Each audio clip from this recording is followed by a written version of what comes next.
மாதிரி ஆள் இருந்தாதான் நீயும் சரிப்பட்டு வருவ. பாரதி, உங்ககிட்ட ஒரு முக்கியமான விஷயம் பேசணும். சரி பாரதி, நீ பேசி முடிச்சுட்டு கூப்பிடு, நான் அப்புறம் வரேன். உன்னை வச்சுட்டு தான் பேசணும். என்ன விஷயம் சொல்லுங்க. இது வரைக்கும் உங்க ஃப்ரெண்டு கிட்ட நான் எதுவுமே கேட்டதில்ல. ஒரே ஒரு விஷயம் தான் கேட்கறேன். அதை மட்டும் அவளை பண்ண சொல்லுங்க.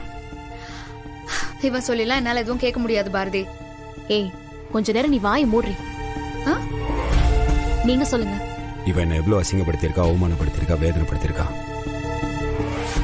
அதெல்லாம் நான் செஞ்ச தப்புக்கு தண்டனை ஏத்துக்கிறேன். இன்னும் கொஞ்ச நேரத்தில் எங்க அப்பா அம்மா இங்க வராங்க. என்கிட்ட பேசுற மாதிரி அவங்க கிட்ட எதுவும் பேசிட வேண்டாம்னு சொல்லுங்க. ஏற்கனவே ஏகப்பட்ட குழப்பம். என் மேல அவங்க கொலவெறியில சுத்திட்டு இருக்காங்க. உங்க ஃப்ரெண்டு தேவையில்லாம ஏதோ ஒன்று பேசி அது பிரச்சனையா வந்துடக்கூடாதுன்னு நினைக்கிறேன். நல்ல மூட்ல இருந்தானா எல்லாமே நல்லபடியா நடக்கும். ஆனா உன்னை பார்த்தாலே எனக்கு தான் கெட்ட மூடு வந்துருதுல, அப்போ கொஞ்சம் கஷ்டம் தான். இவ ஒருத்தி நேரம் காலம் தெரியாம விளையாடிக்கிட்ட சும்மா இருடி. ஏங்க, நீங்க போங்க. அவ அப்படிலாம் பேச மாட்டான், நான் பாத்துக்கிறேன்.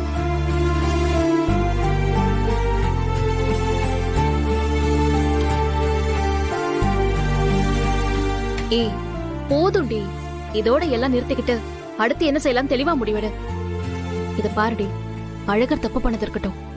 நீ அவரை பழி வாங்குறதா நினைச்சு உன் வாழ்க்கையை நீயே கெடுத்துட்டு இருக்க.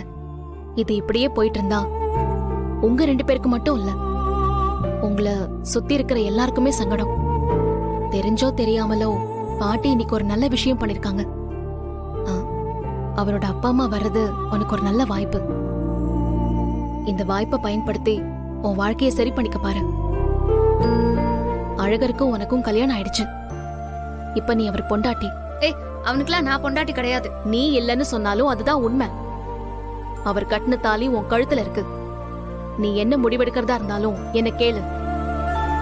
ஒண்ணு அழகர் கூட சேர்ந்து வாழ்றேன்னு சொல்லு. நானே அவங்க அப்பா அம்மா கிட்ட பேசுறேன். இத சமாதானமா பேசி முடிச்சிடலாம். இல்ல அவர் வேண்டான்னு முடிவு பண்றியா, அதையாவது சொல்லு.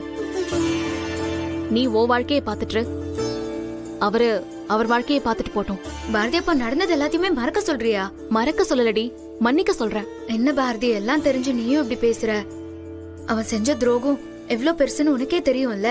இத பாரு, இத பத்தி நம்ம நிறைய பேசிட்டோம். இன்னும் அதையே சொல்லிட்டு இருக்காத. நாம செய்யற தப்ப சரி பண்ணிக்க எல்லாருக்கும் ஒரு சந்தர்ப்பம் வேணும். அந்த சந்தர்ப்பம் இப்போ உனக்கு வந்திருக்கு.